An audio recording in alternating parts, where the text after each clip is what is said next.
Welcome. How's everybody doing? David Griscom here with this week's Griscom stream. Hope you are well wherever you are at. I'm really excited today. We have two great guests to come on, and they're going to be talking to us about Cuba and the recent delegation of labor and those in solidarity with the Cuban people. It'll be much needed because we're also going to open up today by talking about some bad news here in the state of Texas. As people know, these shows are a little bit more casual and laid back and fun, so we always love to have your participation. So feel free to jump in the chat with any questions, comments, or ideas that you have. But before we get to Cuba, and I'm going to try to keep my spirits high because this is really difficult and frustrating news that we got today. It was something that we knew was probably coming. There were hopes that maybe it could have been stopped, and obviously there is the long fight ahead to push back against this. But this afternoon, my governor, Greg Abbott, signed HB 2127, a law that was introduced by Representative Dustin Burrows of Lubbock into law in Texas. And what is this? This is a preemption bill. So what does that mean? It's a bill that basically will block localities, cities, and local governments from being able to put forward regulations on a whole host of subjects, from things like agriculture, housing, healthcare, and I think most damningly, labor law. As people know from our coverage in Texas, this is a state that has been dominated by the Republicans for a long time. But in the major cities where the vast majority of people live here, you do have more Democratic control, Democratic Party control, and you also have really great progressive and Democratic Socialist representatives, for example, like in the city of San Antonio.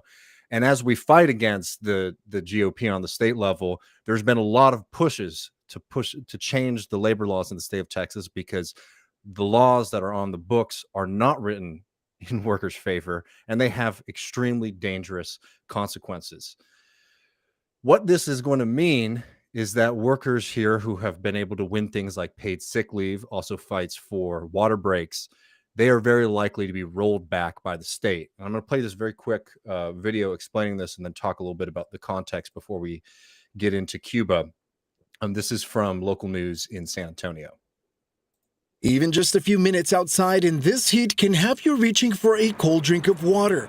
The city of San Antonio is looking at requiring companies give construction workers time for water breaks. My colleagues of former Councilmember Ana Sandoval drafted a council consideration request to explore potential ordinance to ensure that San Antonio construction workers have an opportunity to stop and have a drink of water so that way they don't unfortunately face death. Councilwoman Castillo says Texas leads the country with the highest number of heat-related deaths. But a bill waiting for Governor Greg Abbott's signature will restrict cities from creating local rules that state law already covers. It's called a preemption bill. Whether you're talking about rest breaks or water breaks for construction workers, whether you're talking about payday lending ordinances and some other things that cities and counties have taken it on themselves to regulate across Texas. Braddock says the bill is vague and exactly how the legislation would affect local policy is unclear. The San Antonio city attorney has noted that there are so many questions and policies that would be in lieu, meaning that we have so many ordinances that we have already passed. So what does that mean for those? It's going to frustrate average people, the folks who are watching KSAT, when they can't go talk to their city councilman or woman, their mayor, their county commissioner to get something addressed because that power was taken away from them by the state of Texas. In the coming weeks, the city council will meet to discuss the water break ordinance and hope to get a better idea of how the preemption bill will impact local rules. First of all, note Terry Castillo there is a DSA member in San Antonio. But look, the argument that the Republicans are making is, silly. What they're saying is that the laws and regulations are too difficult in the state of Texas for businesses, particularly small businesses, to get by. That's complete bullshit. What this is an attempt and a deliverance on the demands of organized capital in the state to continue to brutalize workers. If people remember, we had Gus Bova on the program recently to talk about just one of these deaths, Antelmo Ramirez, who died while building the Tesla Gigafactory just down the road from me. This is a company, Tesla, that came to the state of Texas because they wanted to take advantage of weak labor laws and are going to continue to benefit from that because of the gift that people like Greg Abbott and the entire Texas GOP regularly give them. The people who pay the consequences are people like us, workers. As folks know who watch the show, I used to work in concrete. I know what it's like to work in the summer, and I know what it's like to work without having those kind of protections, having to fight with my coworkers to demand that the bosses allow us to drink water when it's 100 degrees outside. This is a life and death issue. This is something that goes beyond any kind of argument about regulation or it's too tricky for businesses to get by. This is a very clear attempt by the government and by capital in this state to be able to excuse the inexcusable, and that is the high amount of worker deaths that are completely avoidable. This will affect a whole host of other issues. I think it's important not to accept their framing and to fight back the same way that the GOP fights against workers, to push to the very extent of the law to say that we have these rights, we're going to demand them, and we're going to fight for them if need be. But it's an extremely, extremely dark day in the state. We talk a lot about the weakness of the Democratic Party here that allows this kind of shit to continue.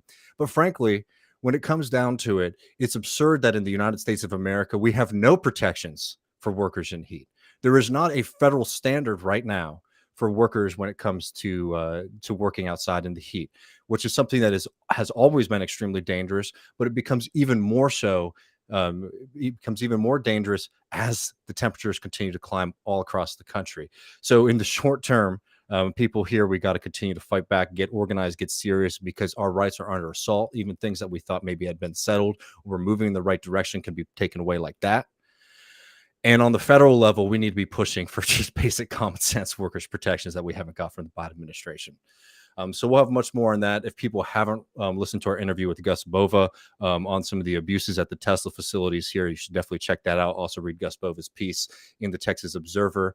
And keep tuned into Left Reckoning, because there's a lot of really dangerous and important fights that are happening in this state. And it's hard for me sometimes because it's so real and you feel it. We're talking about your neighbors, your friends, your family who are under assault from these kind of things. But it's also important to remember that there have been times in this country's history that were even bleaker than today, and people realize that when we fight together, when we organize, we can win, and to never lose sight of that kind of hope. But anyways, folks, we're going to shift gears a little bit and talk about something hopefully a little bit more positive. We have on the program today Professor Charles Simmons and our good friend and returning guest, Aminah Sheikh. Thank you all so much for joining us today on Left Reckoning. Thank you so much for inviting me, Dave. Yeah, I'm really happy to have you all on, and I'm really happy that I'm going to set this up. I know that there's so much to get into, but maybe just to sort of set the stage before we talk more broadly, maybe about Cuba. Could y'all tell us about this delegation that y'all are on in Cuba? Yeah, why don't I let Professor Charles go first? Well, my delegation was the National Network on Cuba. It's a umbrella organization of many groups that go to Cuba. Pastors for Peace is one of the groups that I'm familiar with, and also the Venceremos Brigade, which has been going for about 50 years, I think.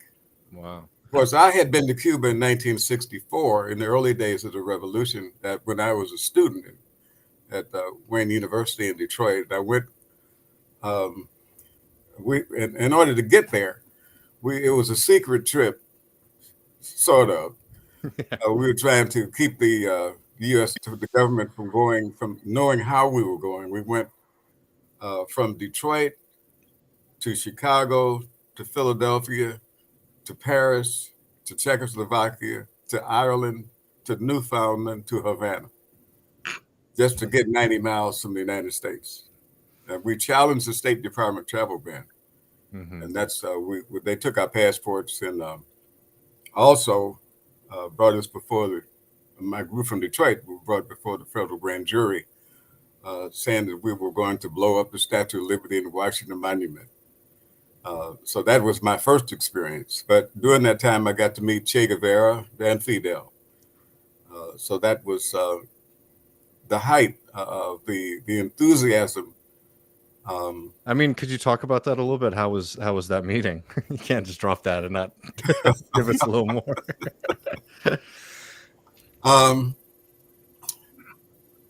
I met Fidel at a university. I was at the University of Santiago, I believe. I was talking to some students, and all of a sudden, everybody jumped up and started running outside, and I didn't know what was happening. And they started shouting, "Fidel, Fidel!" And we went outside, and there he was in a car with 3 other men, all in their fatigues. And the students actually physically pulled him out of the car, and he stands up over the car, and they start debating what was happening in the country. It's arguing back and forth over the car. And I was trying to imagine that happening with John F. Kennedy in the United States with no bodyguards. Well, maybe they had 2 bodyguards, I guess. I don't know. One was a doctor. And the next time I saw him, well, we had a baseball game. He played the Cubans played the United States delegation, and of course they beat the hell out of us because they're serious about baseball. The second time was at the 26th of July celebration, which is very much like the State of the Union's message, except that there's a crowd of a zillion people outside listening to the speech, and the speech may last for 4 hours or more. But he is examining and commenting on each region of the country, the strengths and weaknesses of their economic development plan. And in the midst of his speech, a farmer interrupts the president, and Fidel stops and has a one-on-one conversation with the farmer about whether the cows that they had imported from Ireland or somewhere were meeting the standards that they needed in his community. And after they resolved that, Fidel goes back to his speech, and then somebody else will interrupt him, and he has a one-on-one with that person. And so it was just mind-blowing to see this type of a true democratic relationship between the leadership and the ordinary people. Fidel may come out, they would have a street party somewhere. He comes out, he's dancing with the people. So that's another level of leadership that I had never imagined. Meeting with Che was a gathering of the African American delegation. About 10 of us met him, and we talked about the education programs, for example, which led to the development of the Cubans offering scholarships in the United States for people of color to go to med school free, which they do now. But it was a major introduction to what democracy could become that we have never experienced here. Yeah, I mean, I definitely want to get into that a little bit more, but I mean, Amina, if you could talk a little bit about your experience recently to everyone. Yeah, well, thanks again for having me back. And yeah, my experience, I really wanted to share it because I've been to Cuba before, but like individually as a tourist. And I wanted to emphasize that I went as a tourist. You know, a lot of Canadians are able to travel to Cuba, and Cuba and Canada have a very different relationship. That's not to say that the embargo and blockade, like it still has an obvious impact, but Canada, Cuba have maintained that friendship since the 1900s, really. And this experience was with the Che Brigade, and the Che Brigade was actually in its 29th year. And I purposefully picked a brigade because I wanted to do a trip that's not like an individual, but with a group and an organization that does credible work.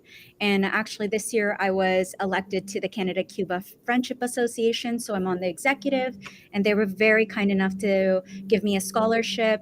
They also gave 5 other scholarships to Indigenous identified people who wanted to go. And so our trip was really amazing. We had 30 brigadistas, I'm trying to say that word, on this trip. And I was still pretty skeptical. I don't know what the word is. I've never been on a brigade, so it was very new to me. And really, it was life-changing, and it really, not only just traveling with a group of organizers, trade unionists, activists, but also like arriving in Cuba, and I'm sure we'll talk about that a bit, but like going with a brigade really pushed me to, like negotiate and cooperate and like learn about other people who in the country that I live in, Canada, like share the same views as me and like connect with them. There were people from the prairies. Was there somebody from Alberta? I don't remember, but like there was a big group from BC, and really, we really bonded. I happened to by chance come really late, and they didn't forget about me, but they got me a private driver, and he picked me up from Veradero and drove me to Havana really late at night. And when I arrived, actually, Chris Smalls and the Amazon Labor Union folks were outside. They were like, "What happened to you?" And it was just like, it started great from that moment, and all the brigadistas were kind of from around the world, were in Havana, and like it was such a great week for me, and I know 2 weeks for some people. And yeah, and I'll get more into some of the highlights and why I think other trade unionists should be going, and why our unions should be funding like professional development and supporting this sort of worker to worker, people to people connections, and why it's really important for us to see. And the way we can really learn about the truth is by going there. I mean, I'll just say, like, I haven't been to Cuba, but I had a really incredible experience one time when I was in Spain. I just walked into a bar, and there's this incredible Cuban jazz band playing, and I, sat in the front row, was having a great time. And then after the show, I was sitting outside, and the band came out, and I started talking with them, and then we went back inside and had some drinks.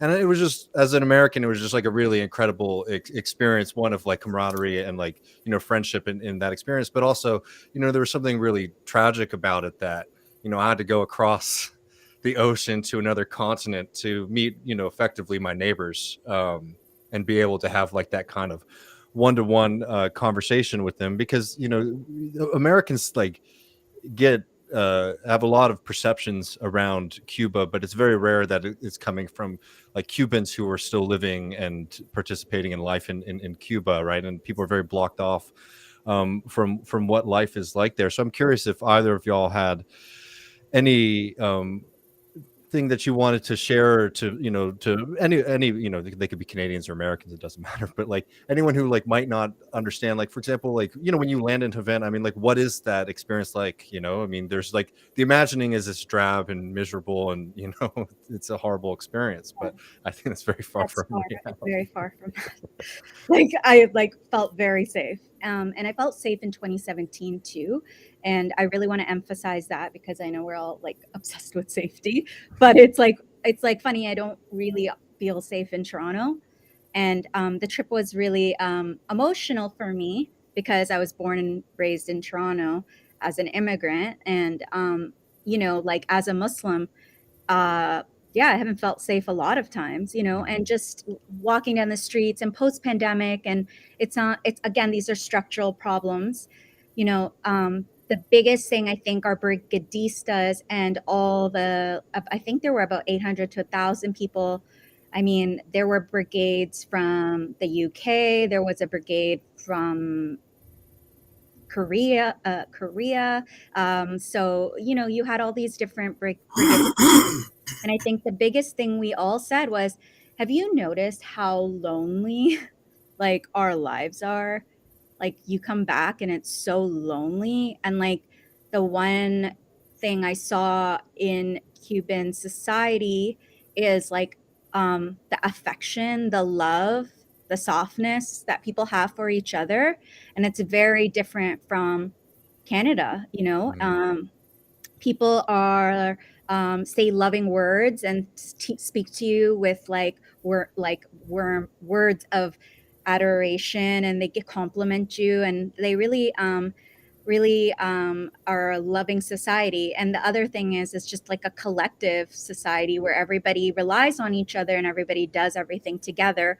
And also, again, being on a brigade, pushes everybody to like get up together and, coordinate together, because I want to mention that going there is difficult because of the embargo. Mm-hmm. Like, and Professor Simmons can talk about that too.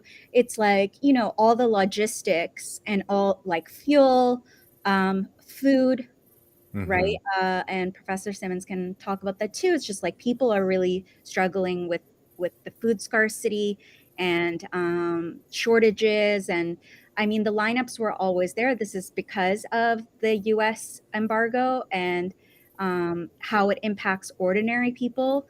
Mm-hmm. And but the other major thing I was going to say, and I wanted to connect it to Texas, is my brigade and many of the brigades visited different unions. So I got to visit the artist union, and I learned, that like artists like, got a wage that was sustainable so that they can be artists, and that like Cuba since Fidel, since the revolution, like really supports education. They've had many what they call education revolutions, but also art, and how art is part of the resistance, but it's also accessible to everyone. And really, their labor laws, comparative to Canada and the US, Mm-hmm. are surpass us. And this is something that you, as trade unionists, we have to go witness. And there are tons of articles on there on the internet. You can read them, that have been published from the UK and from other places about the democracy of the trade unions and how workers vote on, regionally and at different levels to have representation. And the other profound aspect of the unions is that they have industry-wide bargaining Mm-hmm. unions. And this is something that like Canadians like look to Scandinavia as a model, right? Like we're looking to Europe as oh, like we need to go back to sectoral bargaining. And for all those watching, sectoral bargaining means like the entire sector is in one union so that you have power, right? Mm-hmm. But now if we look in the West, or North America, like the NLRB, OLRB have been gutted, right? Mm-hmm. The labor relations boards have been gutted by governments. And then on top of that, you have negotiation and bargaining between look, if you look at one sector, let's say like universities, right? You have 100 different unions. You have unions for the food workers, custodial, for all these different people, and then the bargaining isn't strong. Where in Cuba, like they're all together. So, for example, teachers are in a union with kitchen staff, teachers are in a union with custodial, and I think we have a lot to learn from just going there, and we can see like the worker power. We can also see how like workers do, this is a project where workers run the country. So, unless you had something that you wanted to add to that, Charles. Well, I had when I went to Cuba, I had in the first time in '64. I was also working in a factory Mhm. in the auto industry here in Detroit, and the labor was very intense. This is before the deindustrialization. We were still a major auto producer, and the work was so difficult in Detroit.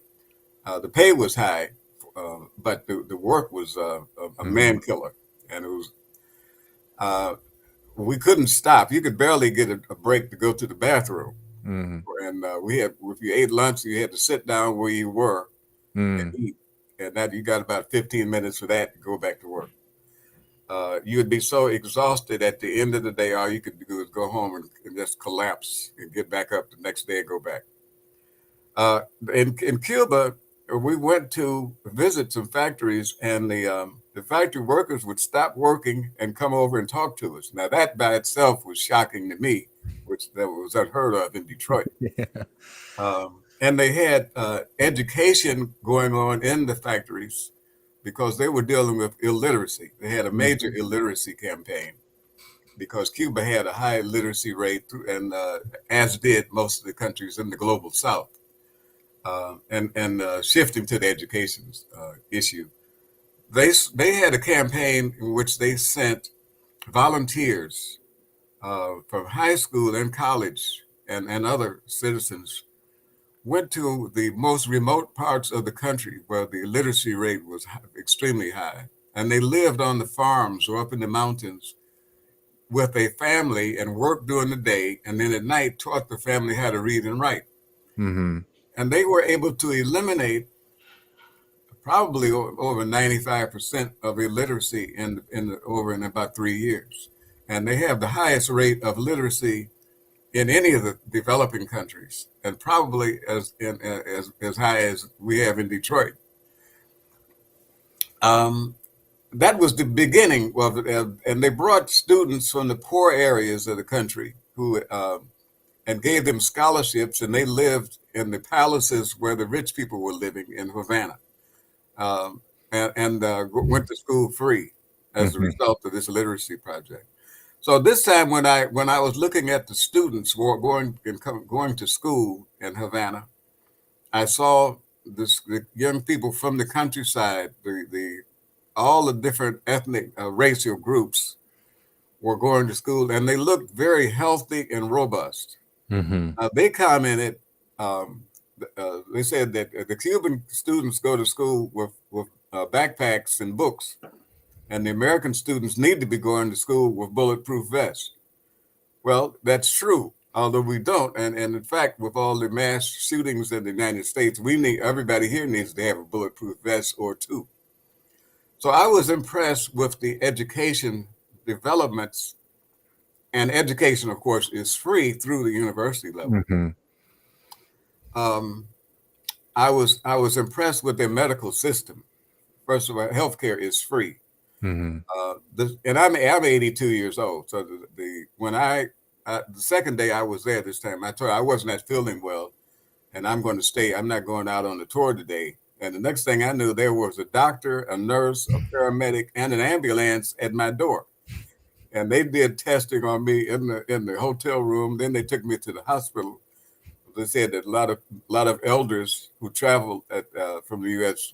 get pneumonia. And I'm sure they were also concerned about COVID, but I had never had that much medical attention in my life in the United States. And no anxiety that getting some attention was going to mean you get a scary bill. Right. In a month, right? I didn't pay anything, and they don't pay anything. And they have a system where the healthcare begins in the neighborhood. So they have clinics in the neighborhood where the doctors and nurses actually live in the same community that they serve. They know everybody in their region, and they have their medical records. They go from door to door with an emphasis on preventative health care. But it is a profound example of what can be done. And Cuba is a poor country. And so Cuba is a threat to the United States in terms of a role model to show the world what a little country can do if they have the will to do it. And they can provide the essentials for everybody in the society because they have the desire and the will. We could do the same thing here, and other countries can do the same thing, but you won't have zillionaires and trillionaires and stuff taking all of our resources. So that's the threat of Cuba. Cuba is not a threat militarily, politically, so any other way. It's just that it represents a threat to our economic system that intends to maintain poverty and oppression and homelessness, shutting down schools and shutting down libraries. Other people around the world are trying to build schools and open libraries. We're trying to close them. So that is the threat that Cuba represents. Yeah, and I mean, one thing we talk about on this program is kind of weird tech fetishism that you get in America, right? Where it's like, oh, this new technology is going to fix healthcare, and it's like, look, I'm all for using new technologies and things like that, but like, we already have the social technology that exists, right, to take care of people, right? The problem is the political and the economic system, not that we don't have AI doctors or something like that. but I'd be curious because I definitely want to talk a little bit more about like their actual system, because I think there's a lot of misconceptions about that. But I think like to paint this full picture, I think one thing that's really notable about Cuba is, as you're saying, is like, it is a poor country, like, if you're judging by like GDP or something like that, and yet it's able to provide, significant amounts of goods and services to its people. But it's been hit really hard. It continues to get hit really hard by the embargo. And I just know, like, I know personally people who are from Cuba, who had to leave because they were struggling under the embargo so much. I'm curious if y'all could talk a little bit about like that consequence of U.S. policy on Cuba. Well, you want to go first, Aminah? Okay.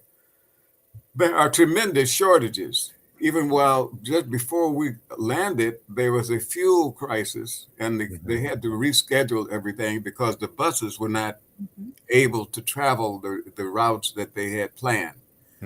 There's shortages of food, there's shortage of supplies in every way. The blockade prevented people from even getting oxygen and COVID medical equipment and supplies during the COVID. And this was intentional to try to strangle the people in Cuba and make them change, make them accept being under the U.S. domination. But they share their resources. And it reminded me, when I grew up, I spent time on a farm in Georgia, and the poor people in the country, they shared everything. If somebody needed a house built, we all went and built the house. Whatever we needed, people would come and help us. So what they're calling socialism, I've experienced that living in the southern United States in the 1940s. But people can share, but we have such an intense individualistic value system in the United States that it makes it difficult for people to work together. And they deal with that problem very successfully in Cuba.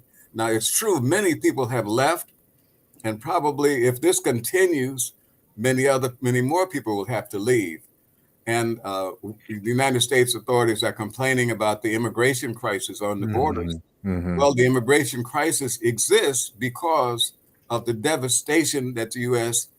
implements upon the peoples of the global South. And so they have to leave because we are destroying their economies, or implementing warfare that people are leaving because of the political crisis. So we are causing the immigration problem, and then we're complaining about it. We can't have it both ways. I think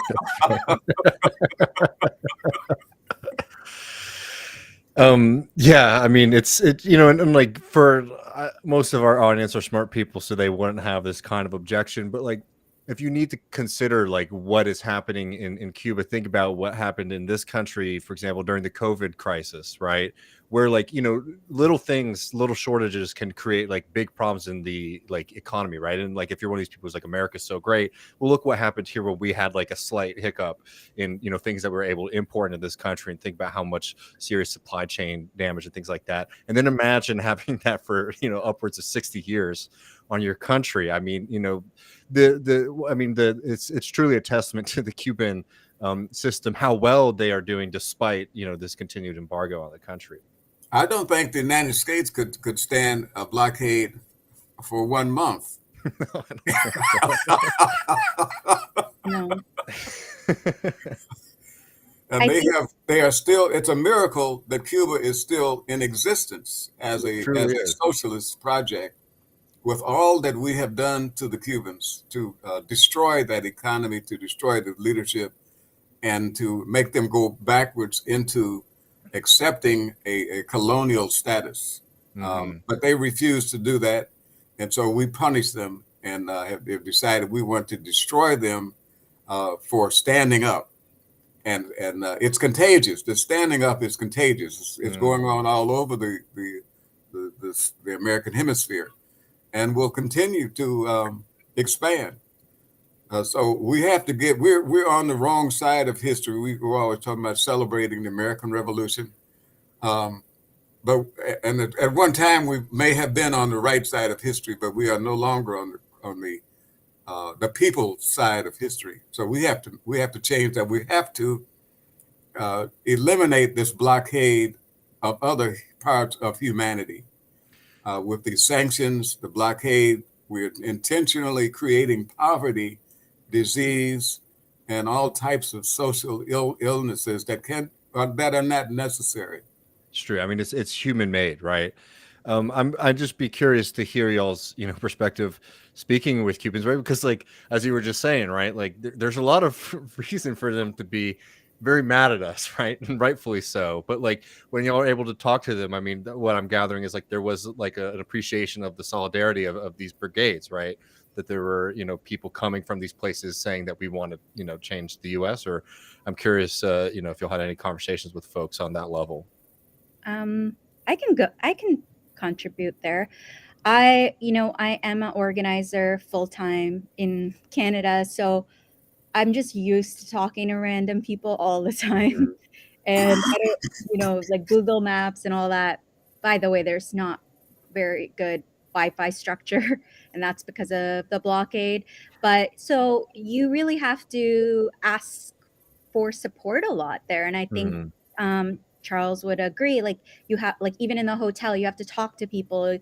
There's so many logistic, like infrastructural issues, right? Like rooms, like buildings, roads. All these issues are there that impact ordinary Cuban people.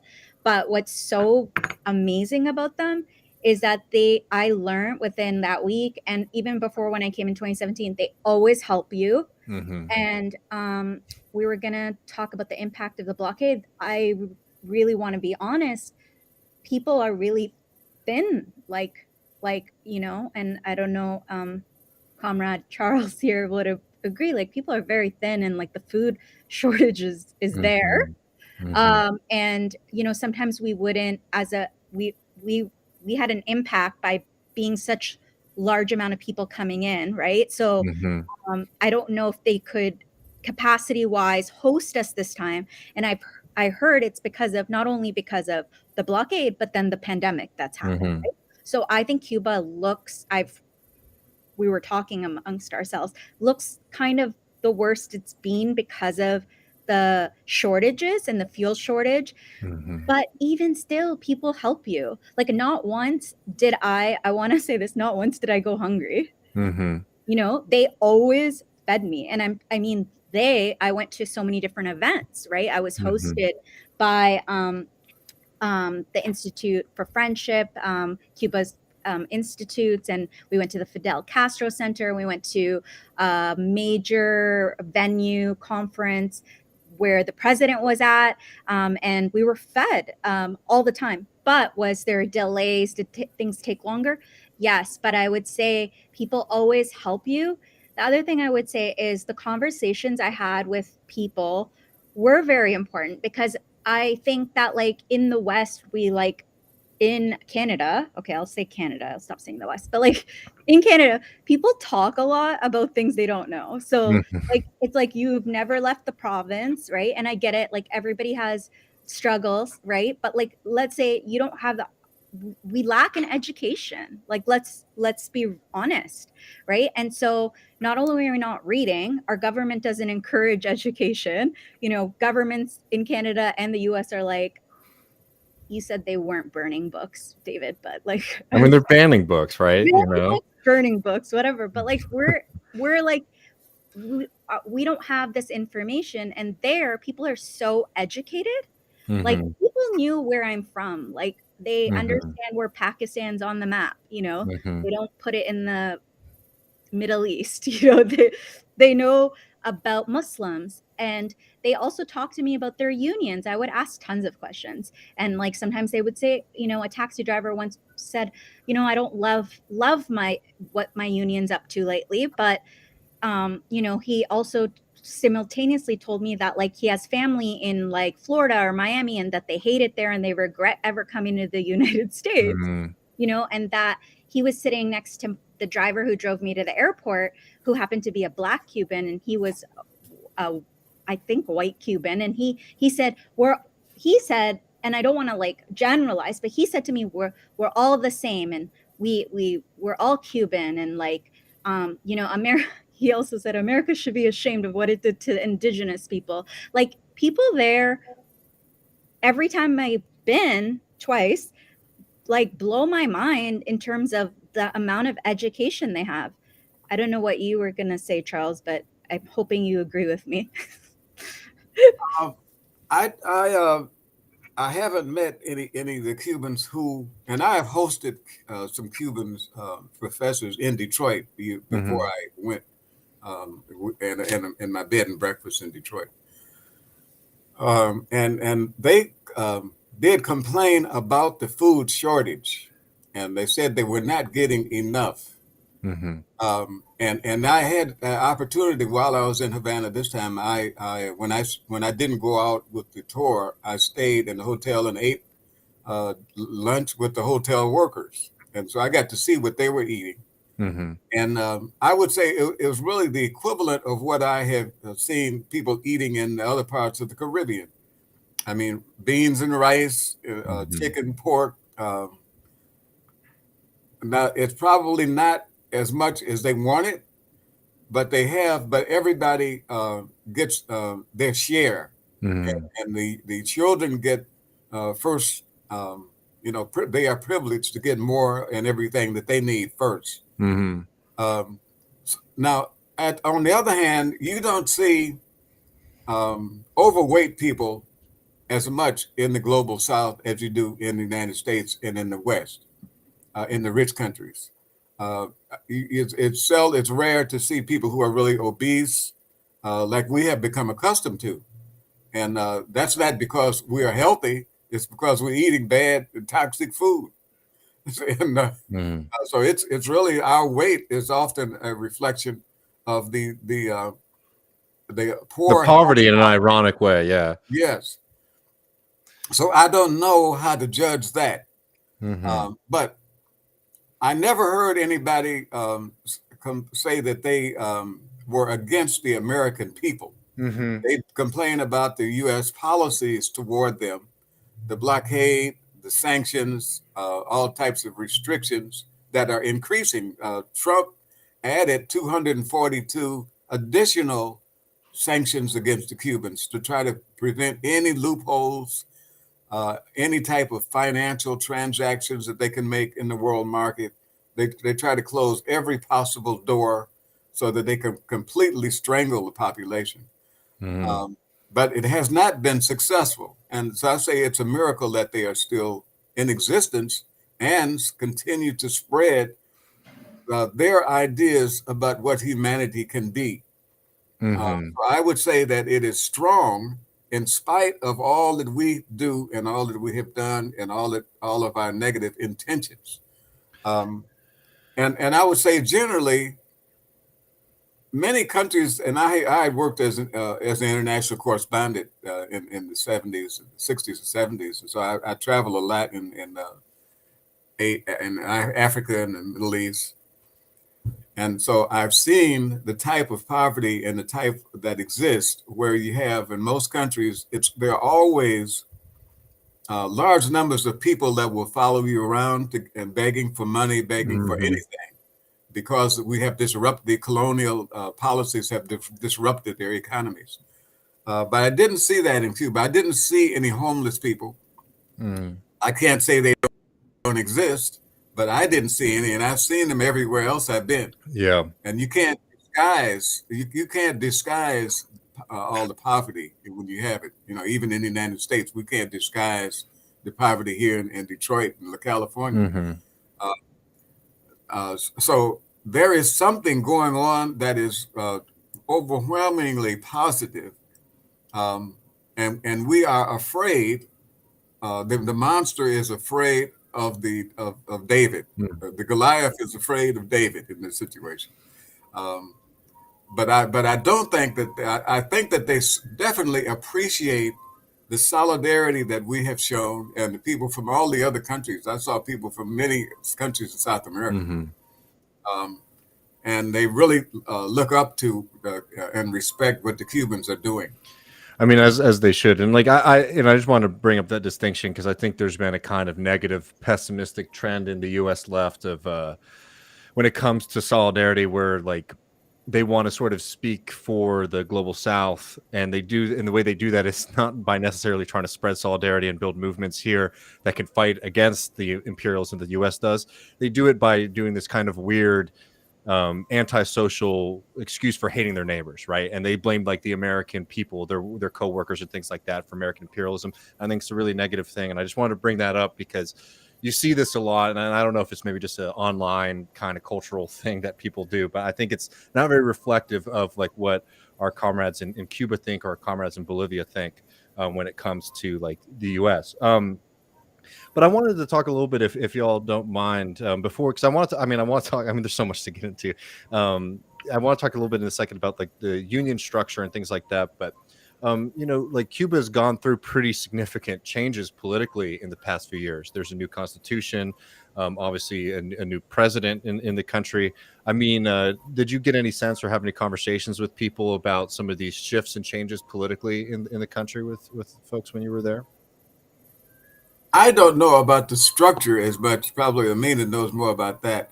Um, uh, but I did see. We attended a forum, which was led by either a member of the parliament or a professor who was an expert on the parliament and the new constitution.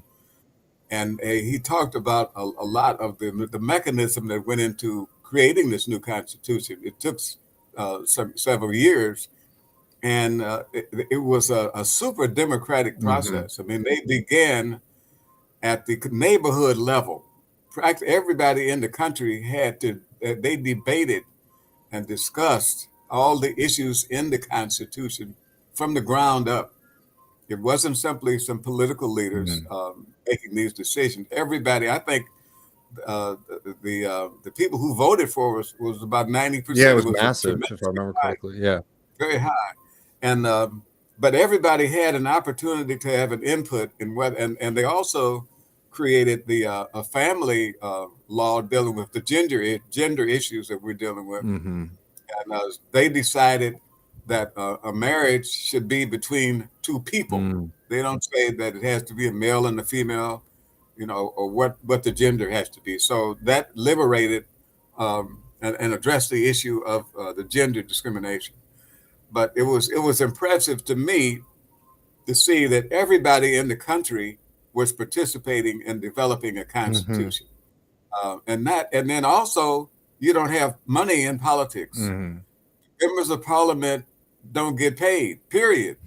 They have a job, whatever job they have, and then they have to get elected by the people, first of all, in their neighborhood, have to nominate them. They know their character. They have to nominate them, but they don't. They just do their work, whatever their job is, and when it's time to have parliamentary election, voting and stuff, then they go and vote, and then they go back home and go back to work.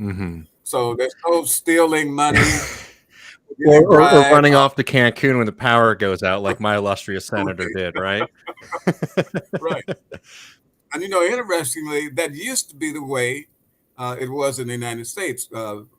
Congress was not a full-time 20 year-around operation, and in the early 1900s. And I don't know exactly when that changed, but members of Congress used to have jobs wherever they came from and go back home and work. And so we definitely has not improved with our new methods. But yeah, people might say, for example, that Cuba, question how much democracy there is in Cuba. I'm curious if you have any responses to that, having been there a couple times now. Well, see, I like this question, David, because I was born here. Okay, I want to start with that. And I just want to say, Americans and Canadians have this attitude, they come all the way there, and they're like, show me democracy, right? Show me where you guys are democratic.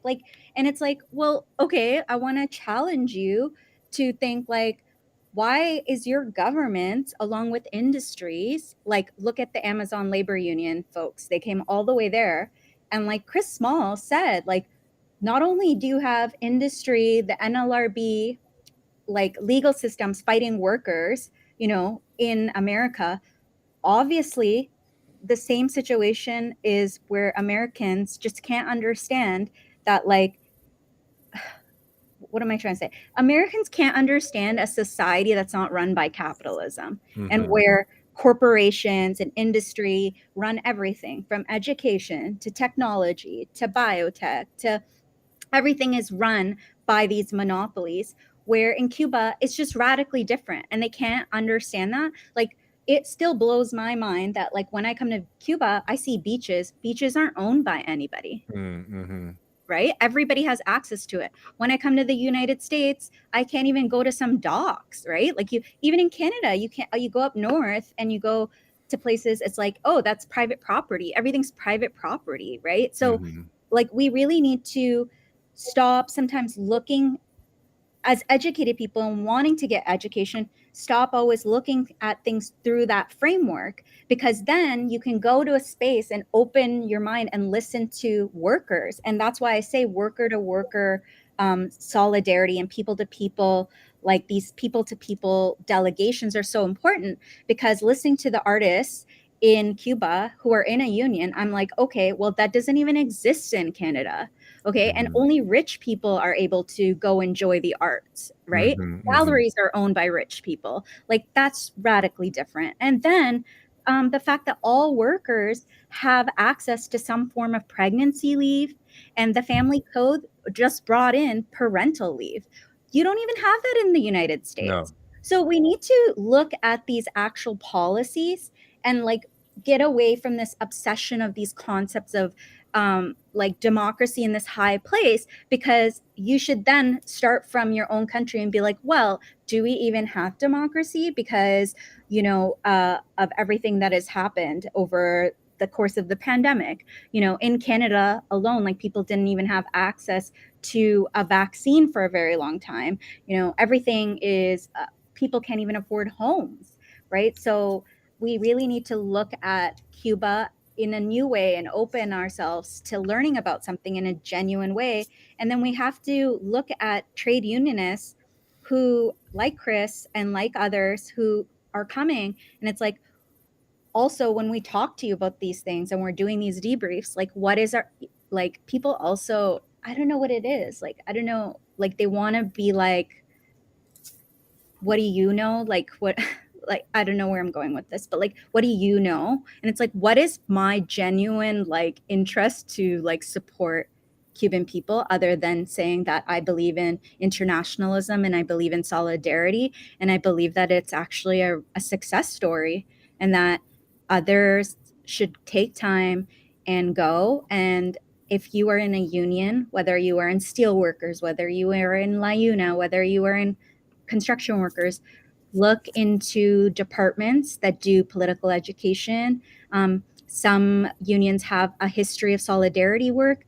Like, try to get access to a little bit of professional development money or a little bit of support to go and do these visits, because they're very, very important.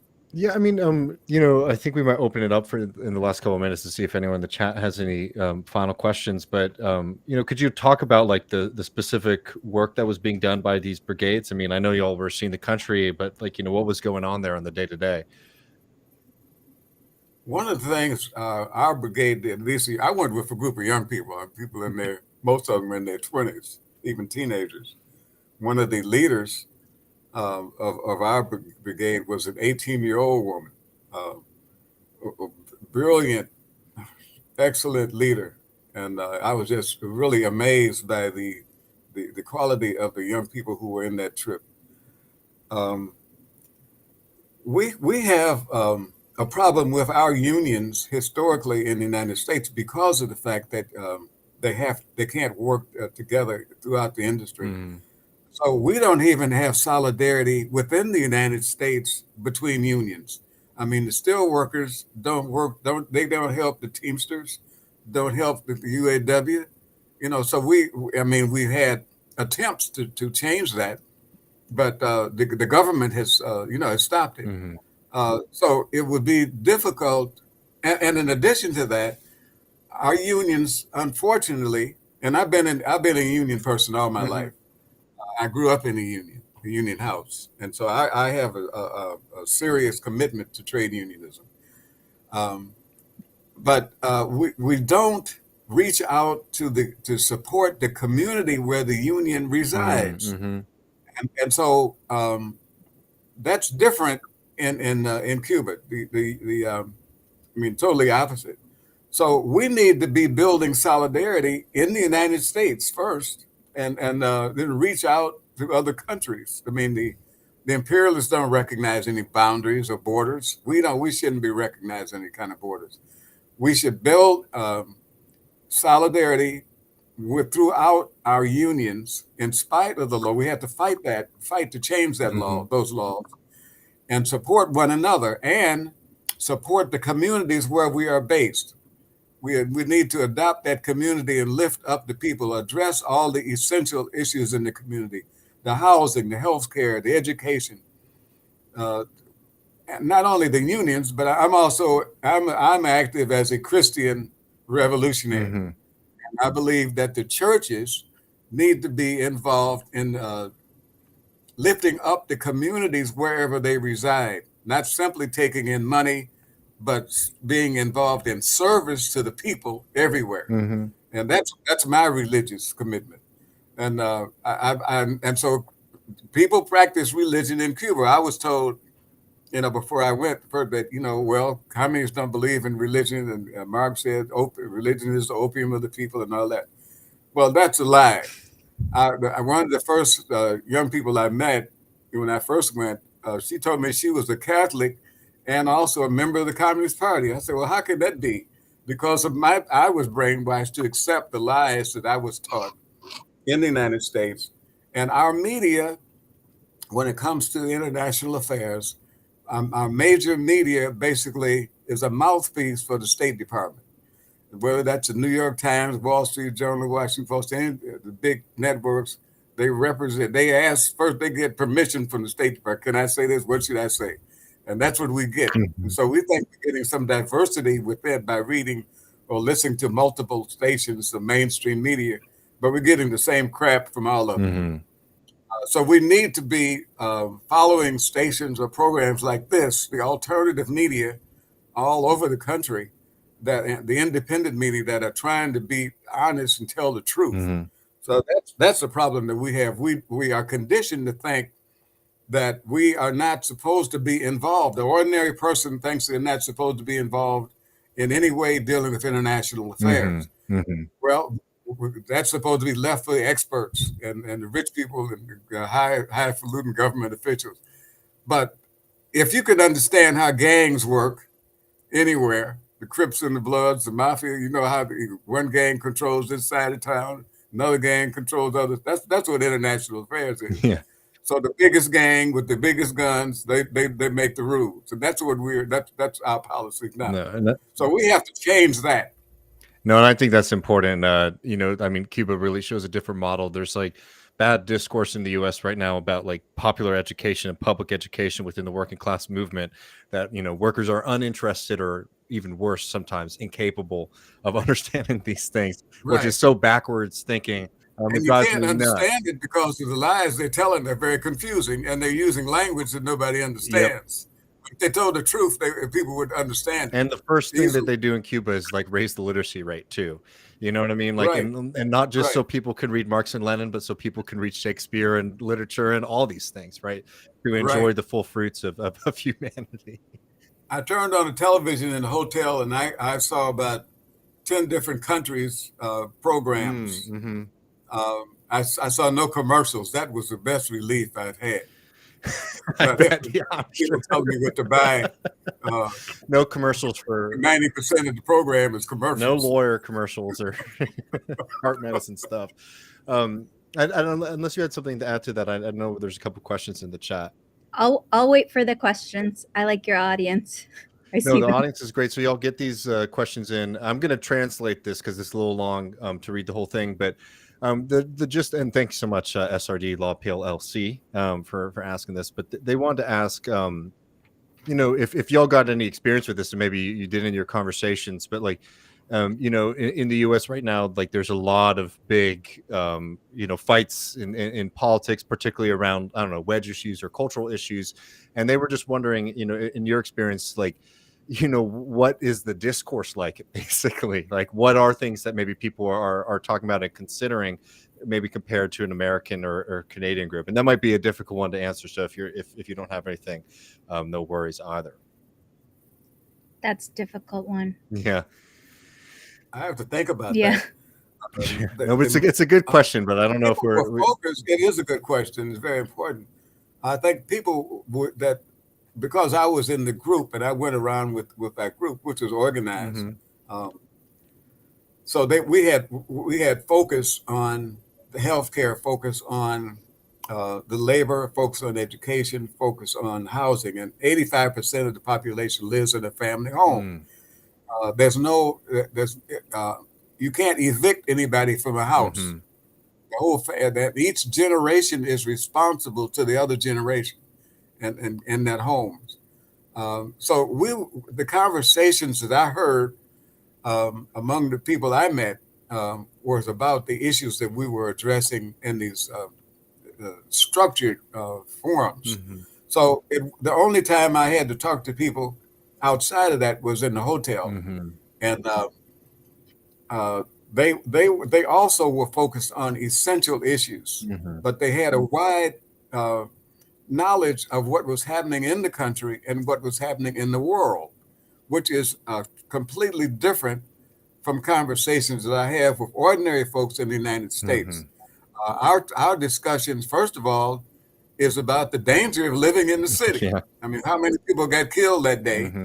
How many people got evicted? How many people got raped and robbed? And you turn on the news and the mainstream media, I mean, you get a heart attack just listening to 5 minutes of news.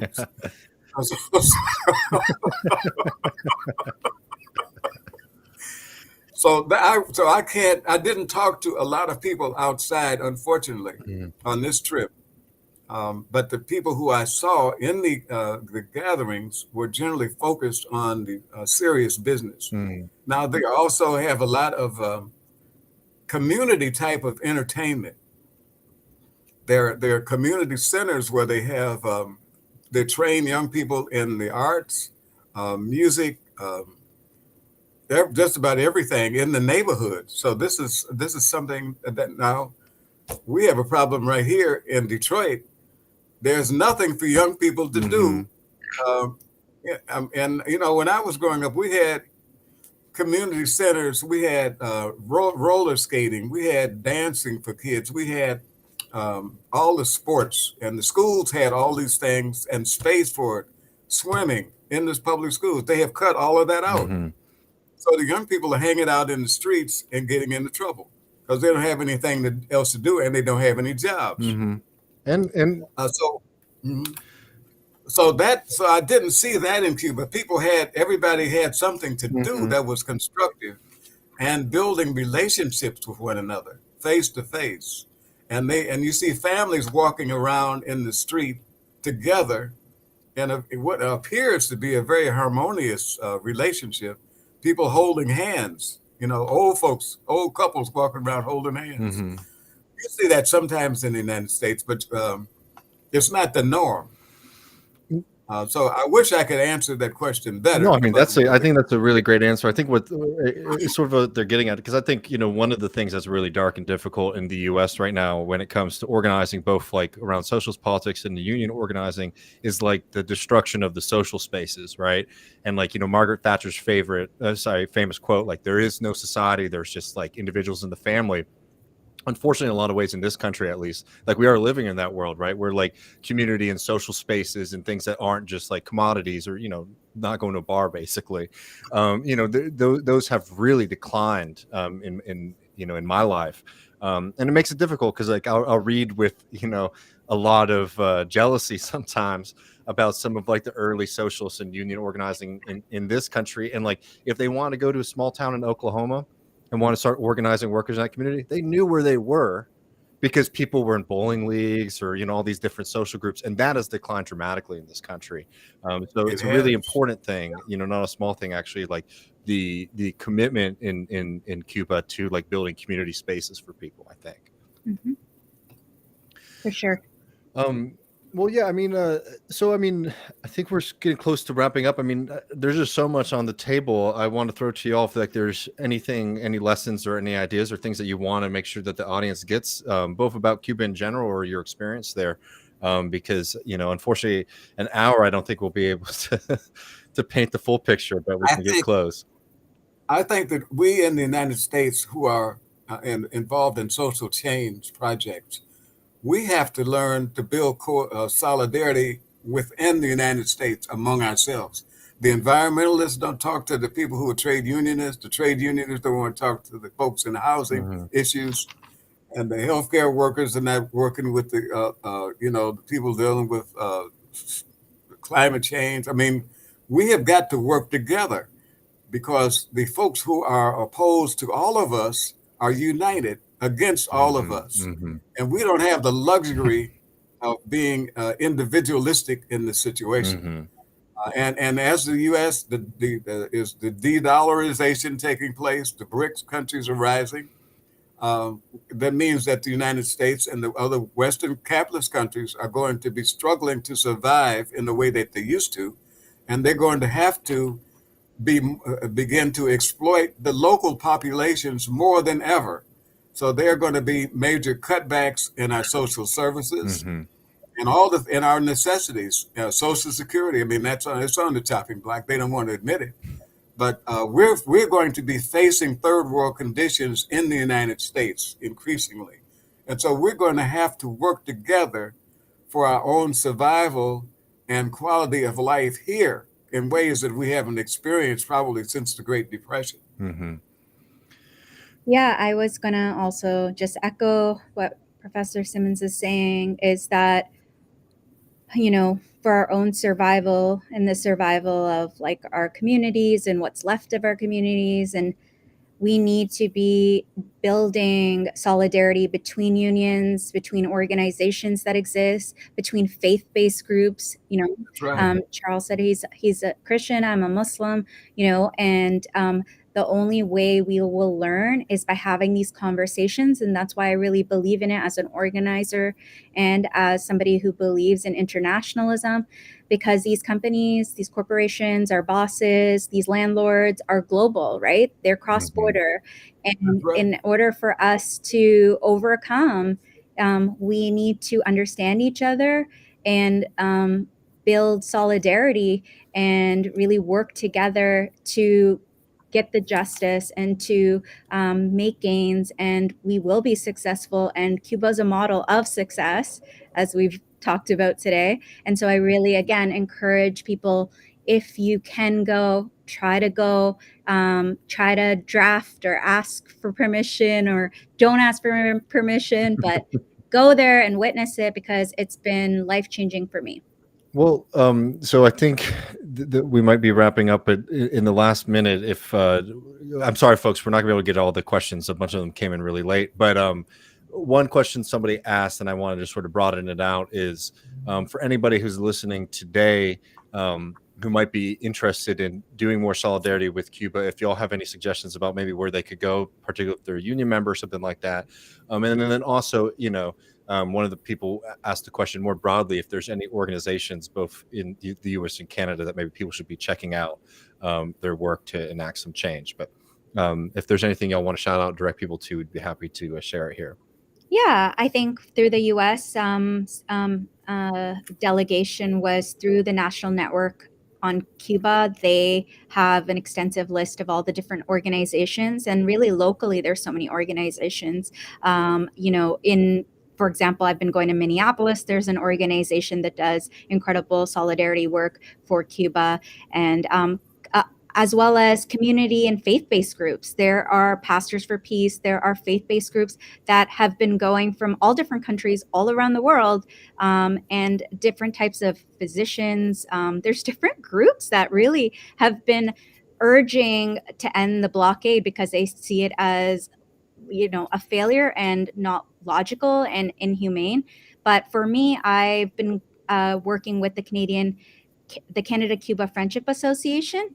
So again, if your union doesn't do this work, that's okay too. There are amazing organizations all over the country. In Canada, they're in the prairies, they're in the Maritimes, they're in Alberta. So just look out for them. And sometimes they are tied to faith-based groups.